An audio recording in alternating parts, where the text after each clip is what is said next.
Welcome to Brainwaves, the podcast where we break down complex neurological conditions into clear, meaningful conversations. We're your hosts, Riley Martin, Brittany Phillips, Tiffany Bays, Cornisha Fleming, Madison Sperry, Markeisha White, a team of nursing students passionate about teaching and advocating for patient safety and understanding. Today we're exploring a condition that affects millions worldwide and still carries a lot of stigma. It's epilepsy. We'll cover what it is, how it works, what nurses should look for, and real-life care strategies.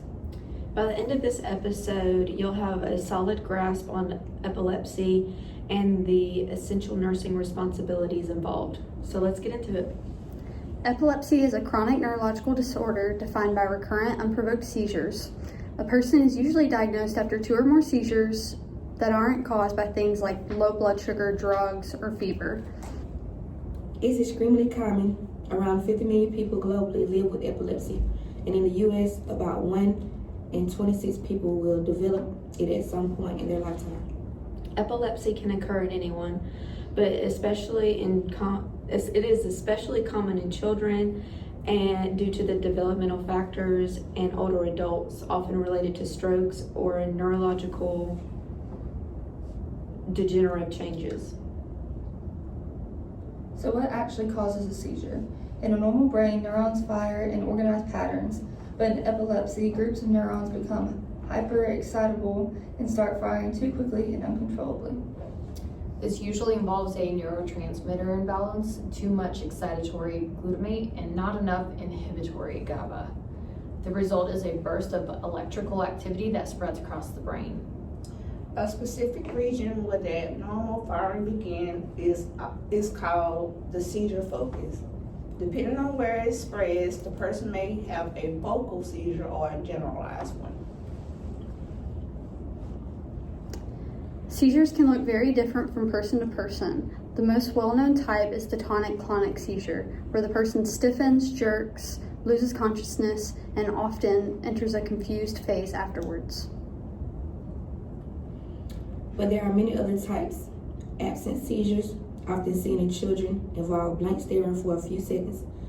No collapse, no jerking, just a brief pause in activity. Then there are focal seizures.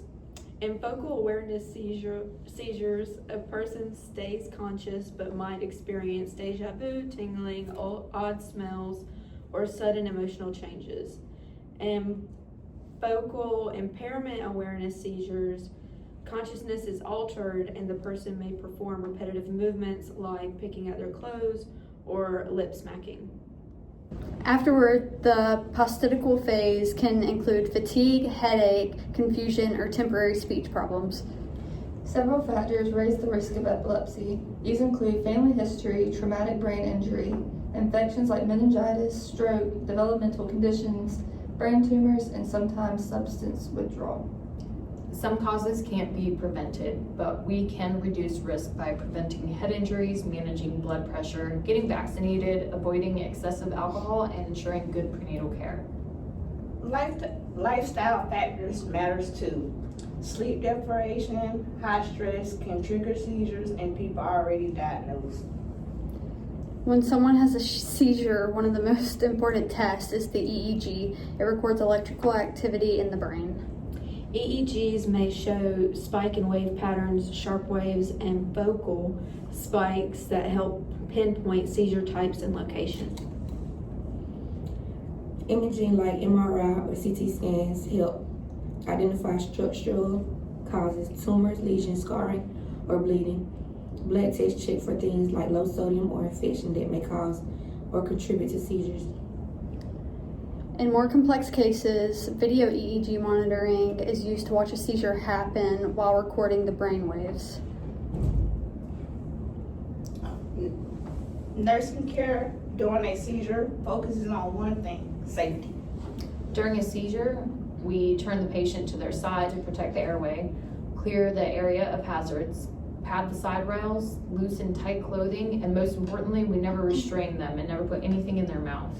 We also time the seizure and observe what happens, like the movements, the side the head turns to, whether there's incontinence, and how long the postitical phase lasts. After the seizure, We assess breathing, reorient the patient, check for injury, and perform neurological assessment. Documentation is crucial. Long-term care includes monitoring anti-epileptic medication levels, teaching about side effects, and reinforcing medication adherence and lifestyle adjustments.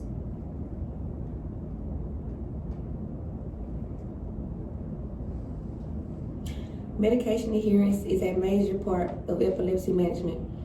Missing doses is one of the most common causes of breakthrough seizures. Patients should avoid triggers like alcohol, drug use, flashing lights, and especially sleep deprivation. Safety planning includes showering instead of bathing, avoiding swimming alone, being careful with heights, and wearing a medical alert bracelet. And legally, many patients have driving restrictions until they're seizure-free for a certain number of months.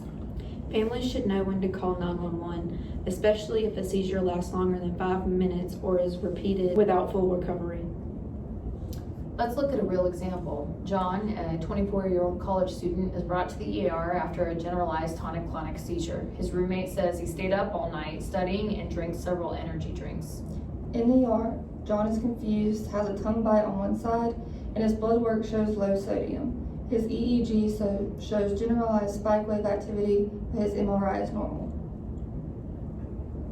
Nursing interventions include protecting his airway, giving oxygen if needed, checking for injuries, replacing electrolytes, and explaining seizure precautions.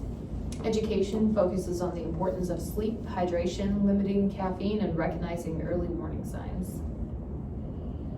Epilepsy is a complex condition, but with proper management, education, and safety practices, patients can live full and independent lives. Nurses may play a certain role in both acute seizure management and long-term patient support. Thanks for joining us on Brainwaves. Stay curious, stay informed, and we'll see you next time. Bye.